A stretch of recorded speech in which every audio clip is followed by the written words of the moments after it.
Hello friends, Monday morning. நான் பார்த்தீங்கன்னா, என்னுடைய பசங்களுக்கு டெய்லியுமே ஸ்டோரில் தான் பசும்பால் வாங்குவேன். பால் காய்ச்சிட்டு அதில் வர பாலாடைய ஒரு பாட்டிலில் போட்டு ஃப்ரிட்ஜில் எடுத்து ஸ்டோர் பண்ணி வைப்பேன். இந்த பாலாடை பார்த்தீங்கன்னா 1 மந்த்தாக ஸ்டோர் பண்ணி வச்சது. பாலாடையிலேருந்து ஈஸியாக நெய் எடுக்கலாம். ஸ்டோர் பண்ணி வச்ச பாலாடை எல்லாமே ஒரு மிக்ஸி ஜாரில் மாற்றிட்டு லைட்டாக அரைச்சிக்கணும். பார்த்தீங்கன்னா ரொம்ப கட்டியாக இருக்கும். அதுக்கப்புறம் 2 கிளாஸ் அளவு ஐஸ் வாட்டர் இல்லை ஐஸ் கியூப் போட்டு நல்லா ஐஸ் ஸ்பீடில் வச்சு அரைச்சிக்கணும். அதுக்கப்புறம் பார்த்திங்கன்னா வெண்ணெய் மட்டும் தனியாக பிரிஞ்சு வரும். அந்த வெண்ணெயை வந்து 2 பவுலில் ஃப்ரெஷ் வாட்டரில் ஐஸ் கியூப் போட்டு இல்லை ஐஸ் வாட்டரில் போட்டு நல்லா வாஷ் பண்ணிக்கணும். ஏன்னா 1 மந்த்தாக ஸ்டோர் பண்ணுறதுனால கொஞ்சம் ஸ்மெல் அடிக்கும். நல்லா வாஷ் பண்ணிக்கணும். ஐஸ் கியூப் போட்டிங்கன்னா கொஞ்சம் கையில் ஒட்டாமல் இருக்கும். அதுக்கப்புறம் ஒரு பேனில் போட்டு நல்லா ஹீட் பண்ணிக்கோங்க. நெய் நல்லா திரிஞ்சு வரும். லாஸ்ட்டு பார்த்திங்கன்னா கருவேப்பிலை இல்லை முருங்கைக்கீரை போட்டு நல்லா ஹீட் பண்ணிக்கணும். நெய் தனியாக திரிஞ்சு வரும். அதுக்கப்புறம் ஃபில்டர் பண்ணி ஒரு பாட்டிலில் ஸ்டோர் பண்ணி வச்சுக்கலாம்.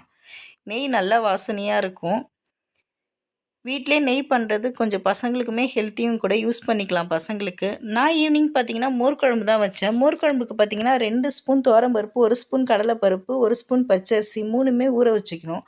அதுக்கப்புறம் பார்த்திங்கன்னா ஒரு மிக்ஸி ஜாரில் தேங்காய் துண்டு, 1 இஞ்சி துண்டு, 2 பச்சை மிளகா, கொஞ்சம் ஆனியன் போட்டு ஊற வச்ச பருப்பு எல்லாமே போட்டு நல்லா பேஸ்ட்டு போல் அரைச்சி வச்சுக்கணும்.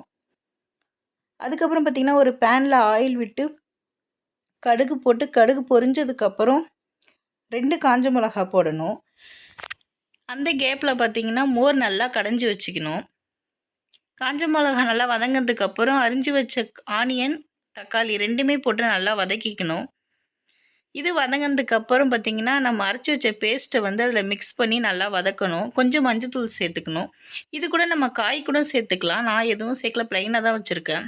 ஒரு கொதி வந்தவுடனே நிறுத்திடணும்.